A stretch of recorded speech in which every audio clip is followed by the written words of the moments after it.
Here we go again. Let's have fun. My mother, Barbara Crowley, started the group in 1985 with Carol Sue Lippman, who is still our president. It's very important to us that our speakers feel welcome. It is the mark of an educated mind to be able to entertain a thought without accepting it. Therefore, please let us all keep an open mind. I'm going to pass my microphone to Carol Sue Lippman. Hello and welcome, everyone. Today's speaker, Dorothea Dickerman, is a writer, lecturer, and recovering lawyer. She retired as a law firm partner after 34 years of doing research and writing historical fiction, which explores the Elizabethan era from the point of view of the Shakespeare authorship question. With a unique blend of legal experience, meticulous research in historical, legal, and literary documents, she currently organizes and participates in the cast of the Blue Boar Tavern, which is a monthly Zoom show that is focused on the Elizabethan age and the Shakespeare authorship question. So welcome, Dorothea. Oh, thank you so much, and thanks for having me, and thanks everybody for being here. If this quote looks familiar to you from Hamlet, but you don't have a clue who Carambus is, that's because Carambus, in the anonymous first quarto version of 1603, was changed to Polonius in the anonymous 1604 version. But what's in a name, whether it's Carambus or Polonius? We know the caricature is of William Cecil, Lord Burghley, Queen Elizabeth's Lord High Treasurer, Secretary of State, and Master of the Court of Wards. His famous, tedious advice bored and entertained members of Elizabeth's court, his royal wards, and his son, and even modern audiences. The joke is on the word few because his advice goes on and on. Why did the playwright, known as William Shakespeare, change the character's name between 1603 and 1604? It wasn't random. It must have been tied to some historical event. Queen Elizabeth's death, perhaps, or James, within days of becoming king, releasing Henry Worsley, Earl of Southampton, from the Tower, where Burghley's powerful and revengeful son, Robert Cecil, had held him for 2 years. You may recognize that Polonius is a compound word, the Greek poly for many, and the Latin onus for responsibility or duty to do. Therefore, someone who has many duties and responsibilities, which is perfect for Burghley, who held England's highest offices. Carambus is also a compound word, the Latin cor for heart, and ambi meaning two-sided or double. Therefore, a two-sided or double-hearted, duplicitous. Moreover, Carambus wickedly satirizes the motto Burghley chose for himself, cor unum via una, one heart, one way. By choosing Carambus, Shakespeare not only made clear that the character was Burghley, he revealed Burghley's stealthy double nature, his manipulative political conniving, and his divided loyalties. In short, Shakespeare called William Cecil untrustworthy. There is much speculation about when Hamlet was first written and performed. The most sophisticated, polished, and complex of Shakespeare's works, it evolved slowly over years, perhaps decades. Quarto 1 with Carambus contained stage directions not found in later versions and was performed at Oxford and Cambridge in 1603. Likely, Robert Cecil, then Lord Privy Seal and Secretary of State, heard about it, and certainly he saw the 1603 first quarto in print, labeling his father as untrustworthy. History teaches never trust a Cecil may have been coined in 1998 about the sacking of a Cecil family member, Lord Cranborne, but the concept's historical roots lie in the name Carambus. Whoever Shakespeare was, he knew Burghley very well, and neither feared him nor Robert, both of whom regularly sent their enemies to the Tower or the block. To flesh out Burghley's public and hidden sides, this lecture will examine some societal trends in 16th century England that Burghley epitomized, explore his fairly uniformly complimentary Polonius or public side, and then turn over his shadowy Carambus or hidden side and reveal a few of his mistakes, fears, duplicities, and expedient about faces. We'll discuss a little bit about Robert Cecil, whom Burghley groomed to protect his professional and personal legacies. And finally, we'll evaluate several authorship candidates based on 1, who knew these powerful men exceptionally well, 2, who had the status to satirize and threaten them publicly, even brutally, without fear of retribution, and 3, who had good reason to know and expose the Cecil's untrustworthiness, all to answer the question, who was William Shakespeare? A caveat. I am an Oxfordian. I respect and I truly find fascinating other authorship candidates, but I know much more about Edward de Vere, 17th Earl of Oxford's long, close, complicated, and at times openly hostile relationship with Burghley.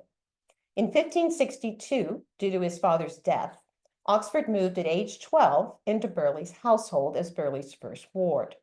At 21, Oxford became Burghley's unwilling son-in-law and Robert's brother-in-law, or brother, as that relationship was called in Elizabethan England, by marrying Burghley's daughter, Anne.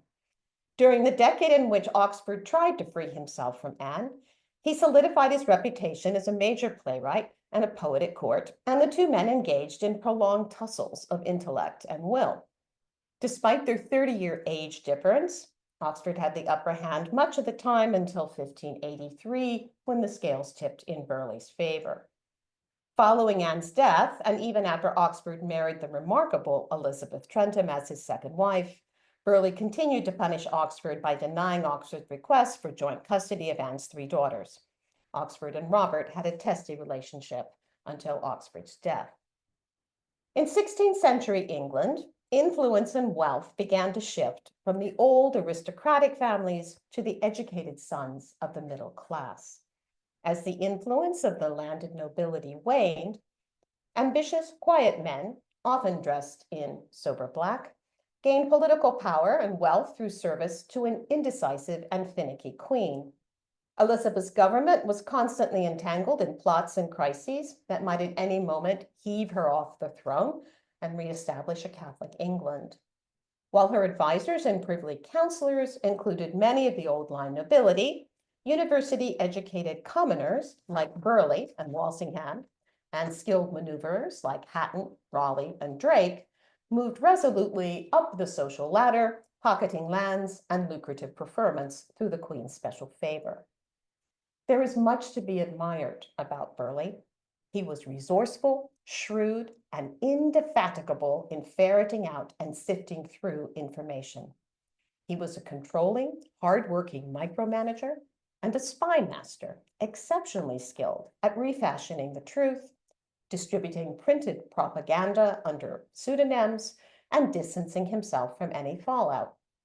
Called the master strategist of the Elizabethan age, it was said that all of the Queen's business passed through his hands, and that by 1585, England had become Regnum Sicilianum, the kingdom of the Cecils. His rise epitomized the best of the university-educated middle-class strivers. He launched his family into generational wealth and nobility through fierce loyalty to Elizabeth. That position and wealth mattered a very great deal to William Cecil. Of all his considerable skills, the one that served him best was not his secrecy, nor his habit of rewriting documents to his own benefit, but of aligning the interests of Queen and country with the interests of the Cecil family. She had made him who he was, but even as she honored him or pitched her slipper at him in anger, he knew she could unmake him in an instant because she constantly reminded him. There were other threats that hung over Burghley his entire life. He had made some seriously poor choices of enemies, and he had become only the second most powerful man in England, after Robert Dudley, the Earl of Leicester. Burghley's biographer, Stephen Alford, says of him that he was staggeringly complex, a mass of contradictions, a humble servant of the monarch who possessed an overwhelming sense of what had to be done. He lived with immense riches in 3 magnificent houses, yet he once called himself the poorest lord in England. He protested conscience at all times, but he could be a ruthless political operator, and those are Alfred's words. Like Carambus Polonius, he paid close attention to how things appeared, exhibiting ultra-ceremonious behavior and veneration of the trappings of nobility because it made him seem even more noble than those born to it. He rewrote history and his own legacy by choosing which of his papers and correspondence, both received and sent, survived him, and whether they were originals or clerical copies, which had been strategically modified. He left these in Robert's care, and they became the foundation of the Cecil papers at Hatfield House. He glorified his own achievements, camouflaged his lies, and laid the groundwork for the dynasty of the Cecil family, which still exists today. When he failed to completely cover his tracks, and he did, we can see the historical inconsistencies and his fingerprints on the scales of posterity, which is what Shakespeare alluded to and threatened to reveal in the Carambus Polonius character. So here is a nutshell of the Polonius public side of Burghley. He was born in 1520 in Lincolnshire. His Welsh grandfather, David Cecil, later changed to Cecil, served Henry VII as a yeoman at the chamber and later became a member of Parliament. David's ownership of an inn in Stamford was a sore subject, and because Burghley's enemies taunted him as the grandson of an innkeeper. His father, Richard, had been a royal page, a politician, and a groom of the robes to Henry VIII. Burghley attended St. John's College, Cambridge, but his father removed him abruptly and sent him to the Inns of Court in London. Although he became Cambridge University's chancellor in 1559, he was not awarded his St. John's BA degree until 1564 in the same graduation ceremony as his 14-year-old ward, Oxford. That must have been both a publicly proud and a privately embarrassing moment. During Edward VI's reign, he served as the Lord Protector with the Lord Protector Edward Seymour. He married twice, having a single son, Thomas, by his first wife, Mary Cheek, 2 surviving daughters, and 1 surviving son, that's Robert, with his second wife, Mildred Cecil. Although Protestant, leaning Puritan, he considered himself one of the godly. He did not share Mildred or her sister Anne Cook Bacon's puritanical zeal. Throughout his 50-year career, he served the Queen as Secretary of State twice, Lord Privy Seal twice, Lord High Treasurer, and Master of the Court of Wards. He was a commoner until 1571, when Elizabeth made him Baron Burghley to eliminate one of Oxford's objections to being forced to marry Anne.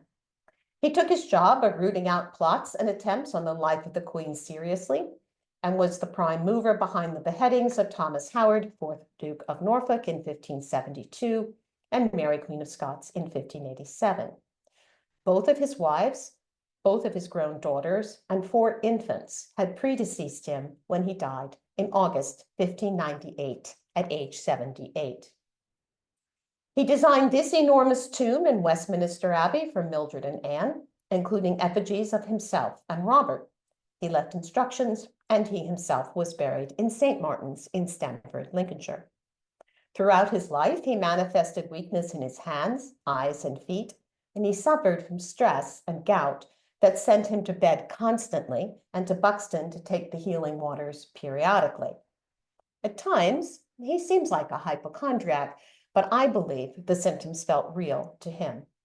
He rode a small ass instead of a horse and wore tall hats and elevated shoes due to his short stature. He built 3 large houses and beautiful gardens at immense expense to flaunt his wealth and entertain Queen and court. He complained constantly about the cost and kept meticulous records of every pence spent. He ran the best school for boys in England, educating both the Queen's wards and sons of select noblemen for state service. Its library was surpassed only by those at Oxford and Cambridge. Many of Shakespeare's sources were found in Cecil House Library at a time when public libraries did not exist, and books were only available from booksellers if you could afford them, or from university or private libraries if you were invited. Burghley never paid the Court of Wards for any of the wards he kept for himself and from whom he benefited financially. In the 37 years he was master, he kept only 9. Oxford was his first, and Southampton his last. Before we look into the hidden, duplicitous, corrupt side of Burghley, I wanted to mention that if you want to learn more about him or see deeper textual analysis, please go to my website, which is my name, and there you will find links to all of the blog posts, podcasts, YouTube lectures I'm going to refer to today. They cover details about Burghley and his family that we just don't have time for. At 19, while a student at St. John's College, Cambridge, Burghley, then playing Master William Cecil, but we're going to continue to call him Burghley to avoid confusion with Robert. Anyway, he defied the law and his own father because he fell either into love or lust or both with Mary Cheek, his mentor's sister. His father, Richard, reacted to his son's intentions for Mrs. Cheek and her paltry £40 dowry with conceived displeasure. Richard's displeasure was so strongly conceived that he removed his son from Mary and Cambridge without a degree and sent him to do something sensible, study law in London. And that is why Burghley was not awarded his St. John's bachelor's degree until 1564, at age 44, when he was Secretary of State in that same Cambridge graduation with Oxford. A couple of months after being forced to leave Mary and Cambridge, in an act of filial defiance, as headstrong as Romeo, with his fate hanging in the stars, Burghley surreptitiously married Mary in August of 1541, and a son, Thomas, was born 8 or 9 months later in Cambridge, probably while Burghley was in London and Mary living with her mother. And like Romeo and Juliet, it was a tragic love affair because Mary died the next February, leaving Burghley with a 7-month-old. Her family, not her husband, buried her and paid for her funeral. It seems that Mary remained in Cambridge because Burghley could not afford to support her in London and did not dare bring his pregnant wife into his father's home. Burghley may not even have attended her funeral. It is said that Richard Cecil found the marriage so distasteful that he altered his will, ensuring no funding for his disobedient son. This early tragedy, marrying for love, and then losing both his father's financial support and Mary, must have left a permanent mark on Burghley. Yet, as a mature statesman, he forced Oxford to marry against Oxford's will and fleeced Southampton of an enormous sum to break another unwanted betrothal that Burghley had arranged. It becomes shocking when you realize that Burghley controlled the marriage rights not only of those boys under his care, but also of the girls to whom he betrothed them, his daughter Anne and his granddaughter Elizabeth. Neither of the boys had a family member or advocate with any power to negotiate their side of the betrothal contract. Burghley alone controlled everything to serve his interests, or so he thought at the time, because he failed everyone. Burghley originally betrothed Anne at 13 to Philip Sidney, Leicester's nephew. At the time, Sidney was heir to both Leicester's earldom and that of his other uncle, Ambrose Dudley, Earl of Warwick. But then, Burghley saw a more certain way to put a countess's coronet on Anne's head, in case either Leicester or Warwick, or worse, both, produced a legitimate male heir. He broke the betrothal he had negotiated with Leicester for Sidney, and suddenly, without Oxford's consent, because Oxford was underage, betrothed Anne to Oxford. Neatly done. The problem? Oxford did not want to marry Anne Cecil. He had been betrothed by his late father to someone else, and he was determined to honor that arrangement. Although Burghley publicly claimed that Oxford initiated the match with Anne, Oxford vehemently objected. To eavesdrop on that conversation, in which Burghley destroyed their hopes and forced the betrothal, try this, imagining Burghley as Simonides and Oxford as Pericles, from Pericles. Finally, Oxford's actions spoke louder than Burghley's words. Oxford failed to appear in the altar in September 1571, after the Queen and guests arrived, and after Burghley's congratulatory wedding poem had been distributed in print all over London. Ultimately, the Queen intervened and piled up his father's debts on Oxford's shoulders. With fines, these inherited debts grew to a staggering £150,000. Oxford very unwillingly married Anne in December because he did not have the money to buy his way out of the betrothal Burghley had arranged for him with his daughter. Not content with having created misery once, 20 years later, Burghley betrothed his granddaughter Elizabeth Fair to his final ward, Southampton. Here is the grandfatherly Polonius we know from Hamlet, a generation older than Claudius and Gertrude, who calls him a good old man. Hamlet calls him a tedious old fool. At 69, Burghley negotiated this betrothal solely with himself when Elizabeth was 14 and Southampton 15. To say it was a cause célèbre at court would be an understatement. Like Oxford, Southampton did not want to marry the bride Burghley chose for him, and he made his objections known for years. Finally, in November 1594, he paid the enormous sum of £5,000 to the man who had forced him to become betrothed in the first place. Southampton and Elizabeth married other people. His was a happy marriage, hers not so much. Having defied his father and married for love when young, the mature Burghley ignored how strongly the heart pulls and forced his choice on others. He caused 4 young people under his care oceans of misery as deep as his own all those years ago. Like Polonius, his schemes unraveled spectacularly, although he added £5,000 to his coffers. Burghley and Nicholas Bacon, keeper of the Great Seal, married 2 of the 5 daughters of Sir Anthony Cook of Gildea Hall. None of Mildred Cook Cecil, Anne Cook Bacon, or Elizabeth Cook Hoby Russell fit the compliant, retiring Tudor role model for noble women. Each was an indomitable political force, and together they were formidable indeed. Educated like men by their father, militantly Puritan and outspoken, these women formed a web of connections, information, and power behind their husbands. Anne and Nicholas Bacon were Francis Bacon's parents. Mildred and Burghley were Oxford's foster parents. Grim, determined, and razor-sharp, Mildred could converse fluently in French, Latin, and ancient Greek. Evidence from her books and correspondence indicates that she contributed at least 38 scholarly books to the renowned private library at Cecil House, where so many of Shakespeare's sources are found.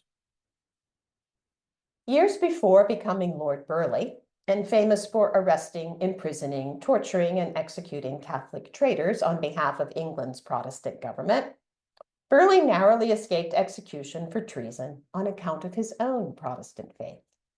He was so close that in 1553, he wrote Mildred, asking her to look after his son Thomas, and giving her his permission to remarry to a man of good religion.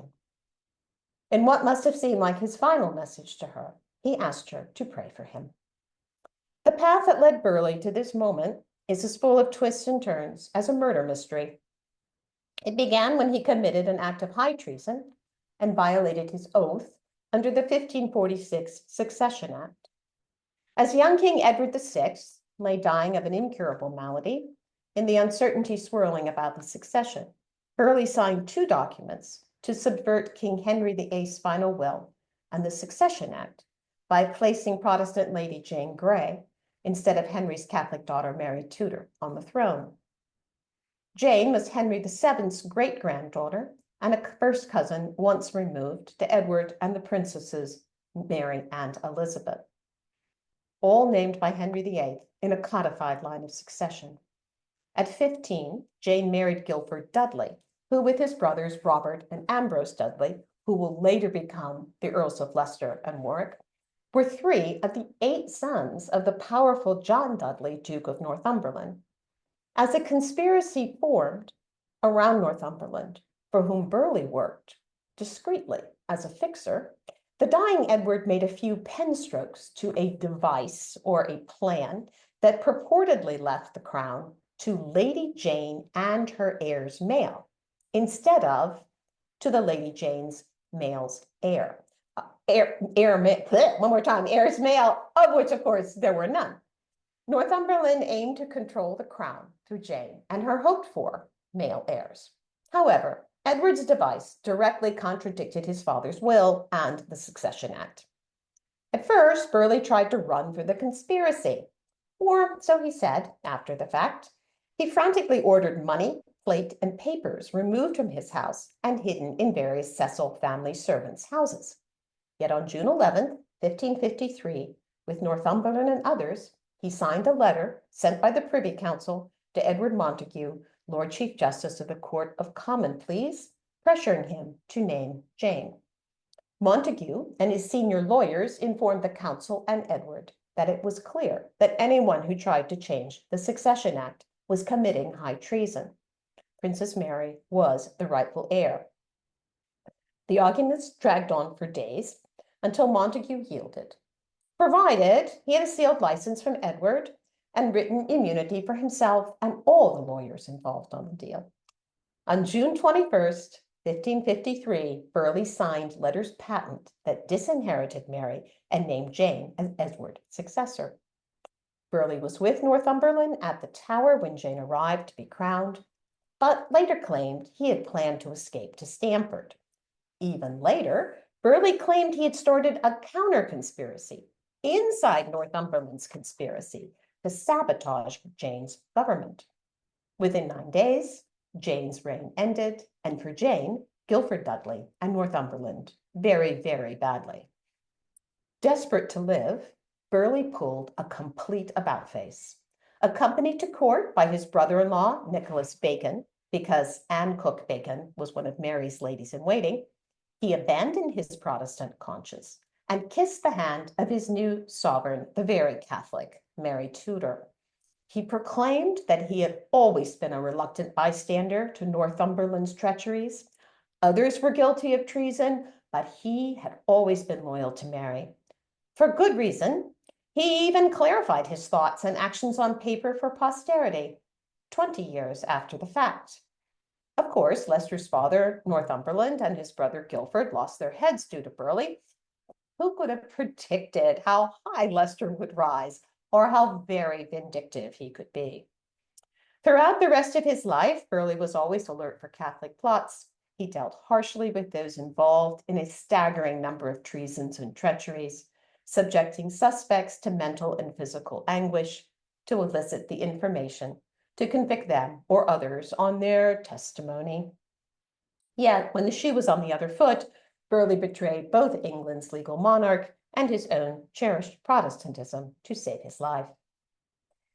The anonymous 1584 Leicester's Commonwealth says that Leicester purposely sowed discontent between Oxford and Anne because Leicester bore Burghley an ancient grudge. Elizabeth Cook's first husband was Thomas Hoby.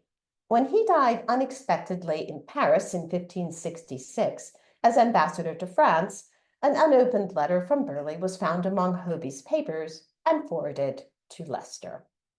In it, Leicester read how Burghley was trying to drive a wedge between Leicester and the Queen by having his brother-in-law claim Leicester was less close to the Queen and less important at court. Leicester confronted Burghley with the incontrovertible proof that Burghley desired to destroy him and was using Hoby to smear him. Even Queen Elizabeth acknowledged that Leicester's power had grown beyond her control. Leicester had his own loyal spies, poisoners, assassins, an army of thugs, and kept his castle, Kenilworth, constantly prepared for a siege. Crossing Leicester was a bad move, and one that Leicester made Burghley pay for dearly. Hamlet calls Carambus Polonius Jephthah, a judge of Israel, who sacrifices his daughter. Carambus Polonius responds, "If you call me Jephthah, I have a daughter that I love passing well." I have covered this story in detail in a YouTube video entitled The Roar of the Mouse and Cecil de Vere and What She Tells Us About Shakespeare. If you want to know more, and there is a lot more to know, please watch it. The link's on my website, or you can put my name in YouTube. Here, I will only say Then, in addition to using his 15-year-old daughter as a pawn in the game of upward social mobility for the Cecil family, Burghley set her up for a brutal rape, I believe, by Leicester. The result was an unexpected pregnancy that Anne, whose only job was to produce an heir, tried to end twice by taking ineffective abortifacients and a child she and her husband Oxford knew wasn't his. Oxford's separation from Anne for 7 years was not out of spite or being a bad husband. He simply refused to accept someone else's bastard as his. Rumors at court raged. Burghley pressed him hard to pretend, despite the ridicule and dishonor. But Burghley knew Elizabeth Vere was not Oxford's, and he chose to do nothing but to lie to the Queen about it. The second most powerful man in England was afraid of the first most powerful man, and for very good reason. Shakespeare memorialized the rape of a faithful wife by a rapist, identified over 30 times in The Rape of Lucrece by his eyes, the very nickname the Queen gave Leicester. Of the poem's 1,800 lines, I have chosen here only the reactions of Lucrece's father and the agony suffered by her husband. Lucrece was one of 2 works published under the name William Shakespeare in Burghley's lifetime. But Shakespeare knew better than to publish it in Leicester's lifetime. Leicester and Anne both died in 1588. In addition to the YouTube lecture on Anne, you can find links for a podcast called Begin at the Beguine with more detail about Lucrece and Anne's rape on my website. In Hamlet, Carambus Polonius sends his servant Rinaldo to Paris to spy on Laertes and report back if he indulges in vices. The good old man also convinces Claudius to spy on Hamlet and gets himself killed spying from behind a tapestry. In short, Shakespeare conveys multiple times that Carambus Polonius, and thus Burghley, is deeply involved in spying. When Sir Francis Walsingham died in 1590, he was not replaced as the Queen's spymaster. Burghley inherited and ran Walsingham's spy network in addition to his own. The extent of the combined networks is documented, as are the secret accounts through which the spies were paid. Robert Cecil inherited his father's impressive combined spy network in 1598, the extent of which is listed in a single document made when Robert was going to France and needed to leave instructions behind on how to pay the agents and receive their reports. Oxford had first-hand knowledge of Burghley's spies from at least his early 20s. When Oxford left Venice less than a month after he arrived in 1575, it was to escape the virulent plague that was descending on the city. But his completely vanishing for 5 months also conveniently freed him from Burghley's squadron of spies. Like Carambus Polonius and Laertes, Burghley had sent Thomas Windibark to report back on his own son, Thomas, during his continental tour. And when he did the same to Oxford, Oxford didn't like it. Add their sharp exchange of letters about Anne delivering a bastard, and you will understand why Oxford wanted to escape Burghley's spies. Here are some of the spies that Burghley employed and or badgered for information about Oxford on the continent. There are doubtless others whose names we will never know. That Oxford, like Shakespeare, knew about his father-in-law's spies is evident from many stories about how Oxford eluded them. Here's my favorite. Burghley attached the gumshoe, William Lewin, to Oxford's initial party bound for Paris from London. Lewin sent Burghley regular secret reports from Paris and Strasbourg, where Oxford studied with the aged Johann Sturm, also Burghley's informant. Oxford whittled down his traveling companions in Paris and had been feeding Lewin alternate travel plans for weeks. Greece, Italy, Constantinople, who knew? April 26, 1575, Oxford launches his getaway, dumping Lewin in Strasbourg in the middle of the night. He left no forwarding address. Frantic, Lewin wrote Burghley excuses for having lost Oxford. A furious Burghley wrote back repeatedly demanding that Lewin contact Burghley's spy network for answers. Lewin wrote on July 4th from Strasbourg, quote, "I think he has either not tarried long in Italy, lest should there be any mention of his trip to Constantinople, he be recalled by the prince," that's Queen Elizabeth, "or if he is in Italy, He wants his Italian sojourn to be as concealed from all people as possible, either for the same reason, or he delights in this very thing, his ability to hide. Burghley was obsessed with Mary, Queen of Scots. Most of you know the story, how in 1568, Mary escapes captivity in Scotland and fled to England, leaving her one-year-old son James behind. There she was imprisoned again for 19 years before she was tried on evidence that's not entirely free from controversy, found guilty of treason against her cousin Elizabeth, and beheaded. The chief architect of her death was Burghley. He had pursued sufficient evidence to execute her for years because he never felt that Elizabeth or the Cecil family was safe unless Mary were dead. He may have saved the English queen's life in exchange for the Scottish queen's, but Burghley used several sleights of hand to achieve his goal. He pored over the 1568 casket letters, which damned Mary for complicity in the murder of her husband. According to his biographer, Stephen Alford, Burghley knew those were forgeries. While he was preparing for Oxford and Anne's wedding, Burghley also pursued the Duke of Norfolk, Oxford's uncle, for treason with Mary. Leicester's Commonwealth says that Burghley had something in Leicester's own hand, quote, as is sufficient to hang him, if either he durst present the same to her majesty, or her majesty do justice when it should be presented, end quote. And yet Burghley did not use what he had against Leicester. He beheaded Norfolk instead.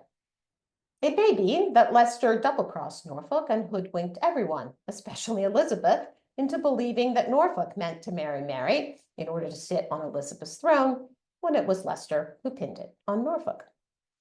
Burghley and Walsingham's complex web of diplomatic double agents and ciphers uncovered the Ridolfi plot in 1571 to smuggle huge sums to Mary, but the final blow was the 1586 Babington plot, and that is the ciphered correspondence in the bunghole of the beer keg. At every turn, Elizabeth fought Burghley's machine as it cranked irreversibly towards Mary's guilt.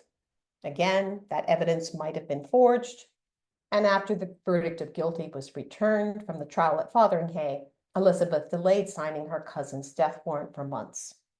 There are conflicting descriptions of what instructions Elizabeth gave in February 1587 that equal legend. Whether she meant to have it acted upon or no, Burghley made sure the signed warrant was carried to Fotheringhay with the ink still wet and Elizabeth in the dark until Mary was dead. Elizabeth was, or pretended to be, so angry with Burghley for disobeying her and betraying her trust that she denied him access to her for months. She ignored him, no matter what he wrote her or who he sent to plead on his behalf. And after 30 years of service, she shut him out of power because his power was his access to her, and it nearly broke his health. Burghley's London home, Cecil House, faced the Savoy Hospital for the Poor across the Strand. Burghley and his household of no fewer than 100 lived near but not among the great river-facing London houses of the aristocracy. He built Cecil House in the 1560s with a private garden he personally designed and adored, with a banqueting hall across the back garden wall for royal and ambassadorial visits. In 1585, he called it so old that it shouldn't cause anyone envy. But his magnificent country homes, Burghley House in Lancashire and Theobald's in Herefordshire, were palaces and known to be equal to the Queen's.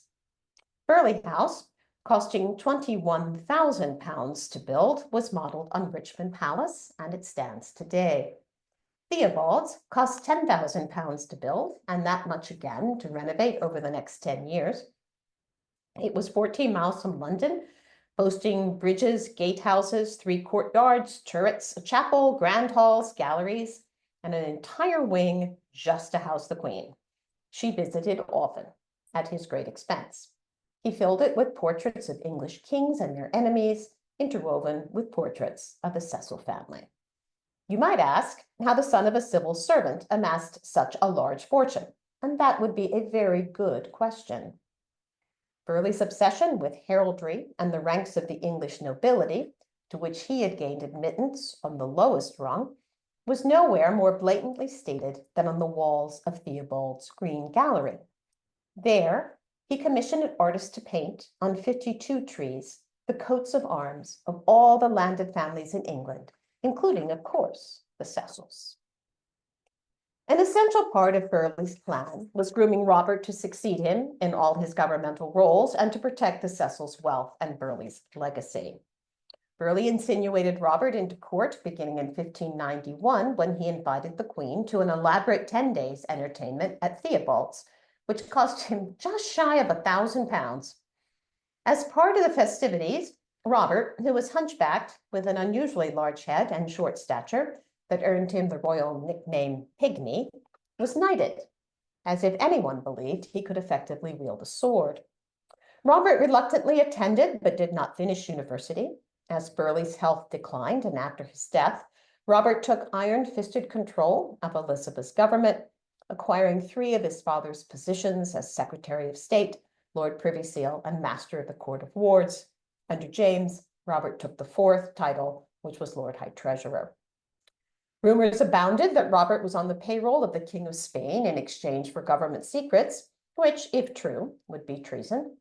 There are multiple letters proving he was soliciting and offering his assistance to Scotland's James VI to succeed Elizabeth before she was dead, which was definitely treason. James did not trust Robert and would not only engage in ciphered correspondence with him if 40, which was a code name for someone that James did trust, were included. When James became King of England in 1604, he reluctantly accepted Robert's services. Robert died in 1612, having earned a reputation for being judgmental, cruel, and ruthless, as illustrated by his setting up the Earls of Essex and Southampton to be convicted as traitors in the 1601 so-called Essex Rebellion. Yet Shakespeare had no fear of satirizing Robert savagely as Richard III. Even today, we know it's Robert Cecil dragging himself across the stage with these lines.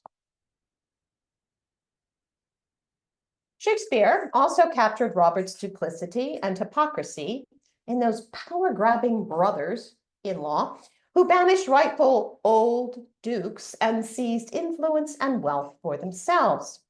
Robert Cecil appears as 1. Antonio, who usurps his brother Prospero's Milanese dukedom in The Tempest, performed 11 times at court beginning in February 1604. Frederick, who usurps his brother's dukedom and forces him into the forest of Ardennes in As You Like It of 1599. And Angelo, the cruel, uptight, hypocritical commoner who is left in charge when the old fantastical Duke of Dark Corners disappears in Measure for Measure, performed in 1604 for the wedding of Oxford's daughter Susan. Although the parallels become even clearer when these excerpts are compared to Oxford's letters to his brother, Robert Cecil, the recurring themes are unmistakable: aristocratic wealth and power usurped by a perfidious fraternal political maneuverer from a brother who cherished the arts above all and is banished. The happy endings in these comedies restore the banished dukes and forgive the usurpers. During Burghley's lifetime, only Venus and Adonis and the Rape of Lucrece were published under the pseudonym William Shakespeare. Those 2 poems are an inseparable pair and are directly related to Burghley's efforts to betroth Southampton to his granddaughter, Elizabeth Vere. None of the 18 plays, first published in quarto, were published with the name William Shakespeare until after Burghley's death. Francis Mayer's Pilatus Tomia, with its famous list of playwrights, was registered with the stationers a month after Burghley's death. While many were published or performed anonymously before Burghley died, including Hamlet, which was performed at Newington Butts in 1594 and at the theater in 1596, and Richard III, first quarto, 1597, clearly their author did not fear retribution either from Carambus Polonius or Richard III. The accurate and unflinching descriptions may have been a type of signature, demonstrating his knowledge of the Cecils down to their personal habits, hypocrisies, mannerisms, ways of speaking and walking. Remarkably, neither Burghley nor Robert ever arrested or imprisoned Shakespeare, even after Richard II, with its controversial abdication scene, was performed as a public rallying cry in 1601 against Robert before the Essex Rebellion. Essex, Southampton, and the players were imprisoned or interrogated, yet Shakespeare remained untouched. A man as highly intelligent and well-informed as Robert, with an extensive spy network, must have known Shakespeare's true identity. But now, it's your turn. This chart sets the stage for discussion about which authorship candidates best fit the following criteria. 1, a uniquely close relationship with both Burghley and Robert Cecil, enough to know them intimately and know from experience to mistrust them. 2, the social status, to satirize and insult them without fear of retribution. 3, insider knowledge of their spy network. And 4, a compelling motive for altering the name Carambus to Polonius between 1603 and 1604. In Hamlet, my conclusion is that Oxford meets all of these criteria, as the lecture has shown. By naming the Burghley-based character Carambus in 1603, the year the Queen died, Oxford, writing under Shakespeare's pseudonym, appears to have been issuing a veiled threat to his brother-in-law Robert. Through Hamlet, I think he hinted at exposing damning Cecil family secrets, lies, spies, and hypocrisies that he was privy to, unless Robert himself proved trustworthy and held up his side of a critical agreement between them regarding the succession. I believe the change to Polonius in 1604 reflects Robert's compliance with that agreement and averted the public airing of those secrets. So, thank you so much for listening. Now, we need to discuss, how did Shakespeare know? Never trust a Cecil. Here's sort of a question. Lyle says, an interesting idea, but I don't see any evidence that Anne was raped by Leicester. So in answer to that, Lyle, the best answer I have, it's a long answer. Look up the video and watch it. It's all explained in the video. It's a 45-minute explanation. That's why. And all the sites are there, both to the letters and to Lucrece and Burghley's reactions and what Anne's reactions were and Oxford's reactions. It's all laid out there. Tom Ditto says, isn't it possible that earlier, as children, there was a bond between Anne Cecil and Edward de Vere? You know, I think it's certainly possible, but then you have to deal with the fact that Oxford did not show up in September at the first wedding. And it took 3 months to get him back. And the only way they did that was because it was a triple wedding. The Queen came down on him to pay his father's debts. His uncle, Norfolk, who was the person who would have approved his wedding as his male, substitution for his father, was in the Tower under a death sentence, and Burghley held the key to that. Also, if they did have a bond, remember, she's 6 years younger than he, so she'd been a little kid. And I don't think he was around her much. And my guess is, from all the time I've spent looking at the two of them, I suspect he did not find her particularly interesting.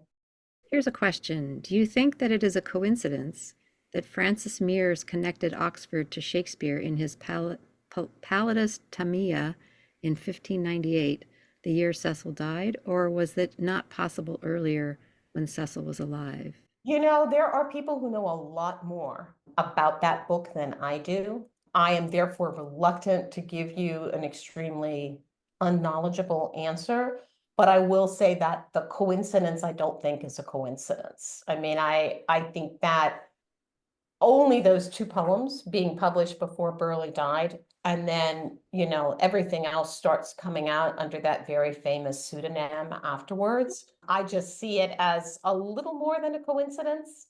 Oxford appears to place his hopes for financial succor on Robert Cecil prevailing on the Queen for the tin concession. How do you reconcile those letters with Richard III in 1597? Very common way that everybody used to get to the monarch was finding somebody else to take their story to the monarch, whether it's Elizabeth or James or whoever it is. Historical record is absolutely full of, you do it now. Hey, suggest to the boss that I should be the person to get, the opportunity to work on the such and such case. If it doesn't come from you and your friend can make the monarch think that it's the monarch's idea, well, Cecil suggests it, they may be more likely to do it. And everybody did it. I mean, when Burghley was isolated after the Mary Queen of Scots' death for all those months, he kept sending people to talk to the Queen.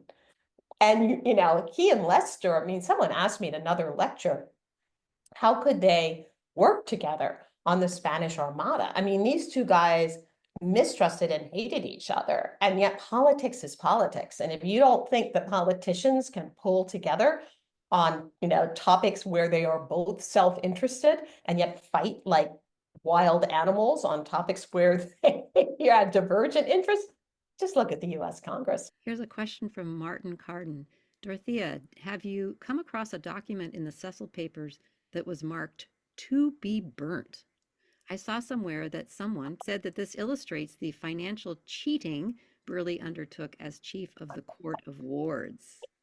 I have not seen anything like that. And I would be willing to bet there are all sorts of Cecil papers that nobody but the Cecils have laid eyes on in several hundred years.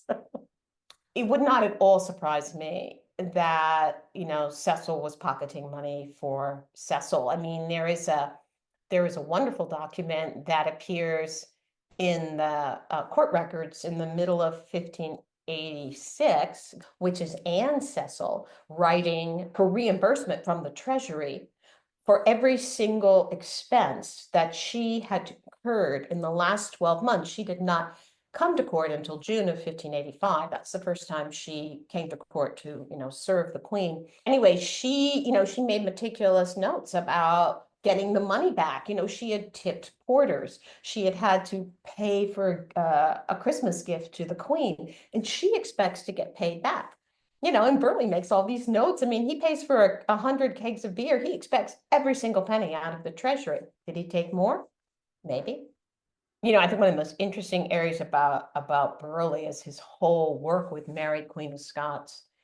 And I do wonder how much he knew he was going to be the fall guy, and that's what Elizabeth really wanted. And Elizabeth had to pretend that she was shocked, and she never ordered it, and that he held it back from her. But just a tiny little story, the day after Mary was executed, Elizabeth was out riding, and then she had a very long conference with the King of Portugal, who had a prolonged stay at court. But she was just talking to him for hours and hours and hours, and she's out doing other things. And the bells start to ring all over London. All of the bells in London start to chime because the word is out that Mary, Queen of Scots, is dead. And Elizabeth doesn't hear the bells. Oh, really? The entire court knows Mary, Queen of Scots, is dead, yet somehow the Queen doesn't know. Burghley finally gets around to telling her around supper time, at which point she explodes. You didn't tell me? It's so obviously a feint, to the point of being humorous, if it weren't so macabre. So their relationship almost, I think, was so deep that it's like he knew what she needed to have done before she even did it. I mean, I think it extended to that extent. Does Dorothy know where Oxford's daughters were after the death of Anne and Mildred? Mildred dies in 89, Anne dies in 88. The girls are still resident with their grandfather, Burghley, until his death. And then to the extent they haven't married, which is the two younger ones, Bridget and Susan, those girls go to Robert. I mean, even with Elizabeth Trentham as his absolutely perfect foster mother, stepmother, Cecil won't turn loose of the girls. Sends them off to Norris's mom, who then sets up Bridget with Norris. And that's another unhappy marriage. Even as an Oxfordian, can you mention who might be in second place, especially their connection to Burghley? As I look for this, obviously, I think Will of Stratford loses on any account. if somebody wants to argue for him, I'm happy to have you all do that. Florio, the problem with Florio, just looking at this, there are other problems with Florio, but just looking at Burghley, is I have a hard time imagining Florio, who was always in a position of a servant, and the word servant does not mean necessarily someone who cleans your shoes. A servant could be a translator, a servant could be a secretary, but it is essentially an employment relationship. There is money paid for, for services of some type. I have a hard time imagining that Florio, who was doing so well, he was doing so well for himself. He had all sorts of connections. He's a very bright man. He was producing, these wonderful dictionaries and these connections to Italian literature. I just don't see him taking risks at dissing William and Robert. I just think he's smarter than that. Marlowe, Marlowe, I don't know that Marlowe, let me just think about this a second. Marlowe dies in 93.